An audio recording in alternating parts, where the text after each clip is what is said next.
തിരുമേനി, ആദ്യമേ തന്നെ കഴിഞ്ഞ ഒരു വർഷക്കാലം പരശുരാമ സന്നിധിയിൽ നിരവധി പേരുടെ പ്രാർത്ഥനകൾ ഭഗവാനോട് ഏറ്റുപറഞ്ഞ് അവരെയൊക്കെ മോക്ഷപ്രാപ്തിയിലേക്ക് നയിക്കുന്ന രീതിയിൽ ഭഗവാന്റെ സന്നിധിയിലുണ്ടായിരുന്നു.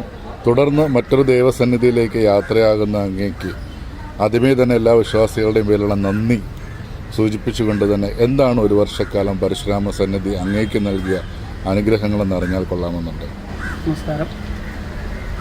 തീർത്തും വ്യത്യസ്തമായ പൂജാവിധാനങ്ങളും പ്രാർത്ഥനകളും അടങ്ങിയ ഒരു കേന്ദ്രമാണ് തിരുവല്ലം പരശുരാമ സന്നിധി.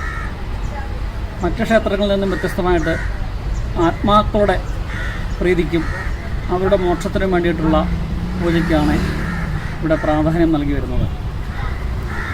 ആത്മാക്കളുടെ പ്രീതിക്ക് വേണ്ടിയിട്ട് ഇത്രയധികം പൂജാ സംവിധാനങ്ങളൊരു ക്ഷേത്രം ഞാൻ ഇതുവരെ കണ്ടിട്ടില്ല. ഭഗവാന്റെ പൂജയ്ക്ക് പോലും ഈ ബലിതർപ്പണം, പിതൃക്കളുടെ മോക്ഷപ്രാപ്തിക്കായിട്ടുള്ള തിലഹവനം മുതലായ ചടങ്ങുകൾക്ക് ശേഷമാണ് പ്രാധാന്യം നൽകിയിരിക്കുന്നത്.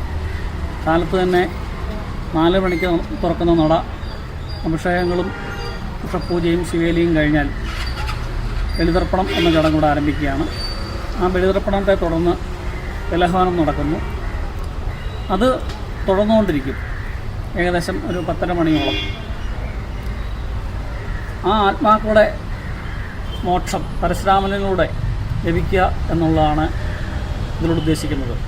പരശുരാമസ്വാമി അദ്ദേഹത്തിൻ്റെ മാതാവിനും കൂടാതെ കൊണ്ട് ശങ്കരാചാര്യസ്വാമികൾ അദ്ദേഹത്തിൻ്റെ മാതാവിനും ബലിതർപ്പണം നടത്തി എന്ന ഐതിഹ്യം ഉറങ്ങുന്ന കേന്ദ്രമാണ് തിരുവല്ലം.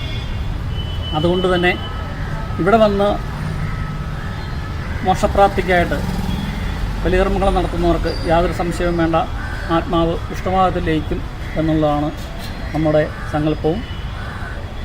ഇതിനെ തുടർന്ന് ഞാൻ ചെയ്തു വരുന്ന കർമ്മങ്ങൾ നമുക്ക് വ്യത്യസ്തമായ ഒരു മാനസികാവസ്ഥയിലൂടെ തന്നെ എത്തിക്കുന്നുണ്ട്. പലരുടെ ദുഃഖങ്ങളും കേൾക്കുകയും അവയ്ക്കെല്ലാം തന്നെ വേണ്ട നിർദ്ദേശങ്ങൾ നൽകുകയും അവരുടെ കണ്ണീരൊപ്പുവാൻ എൻ്റെ ഓരോ പ്രാർത്ഥനകളും ഓരോ വാക്കുകളും അതിന് പൂർണ്ണമായും അനുയോജ്യമായി തീരും എന്ന വിശ്വാസത്തോടു കൂടിയിട്ടാണ് ഓരോ ഭക്തരെയും ഞാൻ യാത്രയാക്കുന്നത്.